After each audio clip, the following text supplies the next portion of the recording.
By now you've probably heard a lot about Sea of Thieves, and you've probably heard some good things and bad things. And while the bad things in terms of progression and potential tedium is there, I did not feel it whatsoever, or at least I didn't care about those parts of the game. And instead, Sea of Thieves is some of the most fun and enjoyable stories that's been created through emergent gameplay that I've ever had. In Sea of Thieves, essentially you are a pirate on a ship. You can be alone on a sloop or a galleon with up to 3 other friends. And essentially the game is a rinse of repeat of 3 different factions. You either go to islands to go on check out X's on maps to dig up treasure. You go and take out skeletons to get their skulls, or you go to islands to pick up animals and for the trade. And it's essentially the very, very basis core of how you progress in the game with those 3 factions up to reputation level 50. And as you go up through those ranks, you unlock new cosmetics and items as well as different missions. But the missions themselves don't change a whole lot, at least in my experience so far. But that is not what I enjoyed about Sea of Thieves. It worked and its foundation was there. What I loved about Sea of Thieves is everything else around that aspect of the game.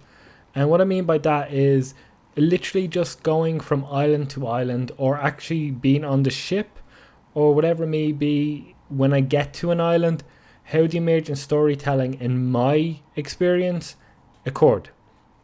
So a lot of this I played on my own. I think this is sort of maybe the worst way to play the game, but at the same time I had so many fun stories to tell people about the game. Like, I was getting to an island and I was caught in this storm and it was blowing me in the wrong direction, and the compass didn't work, so I went up to the crow's nest because I was losing where I was going. And it was just hell. Like, it felt like I wasn't going to make it as I was trying to man the wheel, the anchor, the sails, set the angle on the sails, check the map. Like, it was just hectic. And I it was one of those things where I'm like, oh, I had a fair few chests on the ship, and I was like, they're gone, I'm not going to make it through. And it was a 5 to 10 minute struggle that was just immense and tense, and I absolutely loved the getting through the other end. And when the sun broke through the clouds, it felt like I was on this perilous journey. And that was just one small moment in this game that I very, very distinctly remember and vividly remember despite days being passed. And that's the smallest part of this game. Like, there's all things about the enemies you take down and the islands you go on, and figuring out these, like seeing a message on a bottle. Like, that's, I went to one island, and on the way I saw this other smaller island, so I went, I'm going to check out this island first, why not?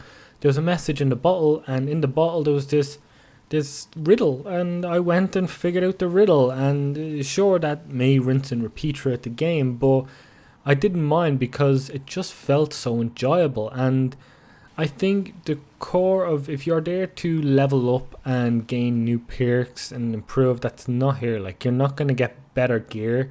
There are cosmetics, and they're quite steep to buy, to be perfectly honest. But the thing I haven't even touched on yet is the beauty, and I mean the beauty of Sea of Thieves. This is one of the best looking games I have ever seen, ever, period.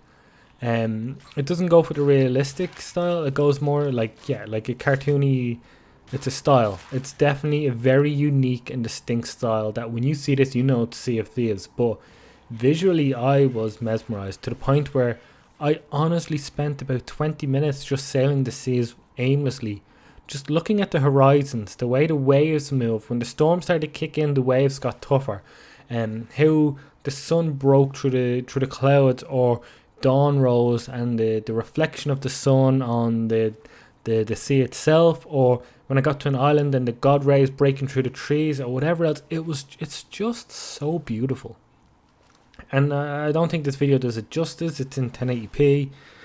Seeing this game in 4K to me is one of those revelatory experiences of the true power and direction that visuals could go.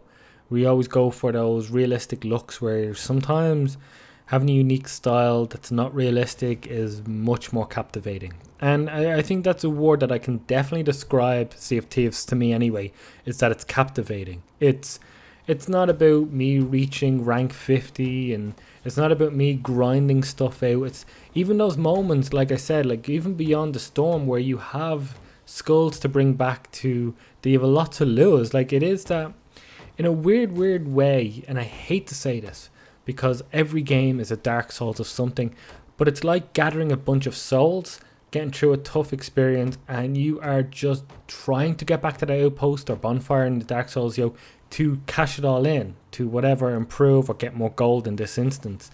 And then when you come across another player and you don't know if they're bad or good, or they want to take all your stuff, or they're afraid of you as well, there's that moment where you see another ship, because every time you see another ship, you're like, uh-oh, this is it.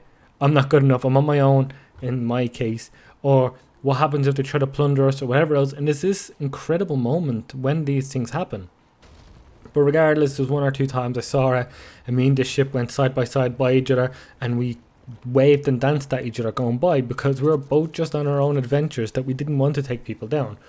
But that doesn't mean, through all this praise that I'm giving Sea of Thieves and how much I genuinely love it, it doesn't mean there aren't places that can be improved. I think they could improve quests maybe, or maybe you can sort of bury treasure, or there's a lot of ways that this game can grow and live and breathe over time. The criticisms are valid from what I've seen as well. Like, it is a bit repetitive, but I've never really had the same experience picking up 3 treasures from 3 different islands, and then going to 3 different islands and picking up 3 treasures, and it never felt the same, because the enemies that are there, the sea that I'm bracing against, I meet other characters or wherever else, there's so many differences to feel along the way, that the fact that I'm doing the same thing doesn't feel like I am experiencing the same thing. And then when you throw more players in, especially when they're friends, and damn, it gets so much fun. And if you want to go and role play, go and role play. If you want to just go and grind, go grind. But Sea of Thieves, I think, is a game that is on the start of its life in terms of it being its service. I think this is a game that's going to grow significantly over the next year or two, and I look forward to revisiting it and seeing what they've added. So you'll definitely see more videos of me with this game. But as it stands right now, I think it's a polished, beautiful, incredibly fun game that I'm going to remember for a long time.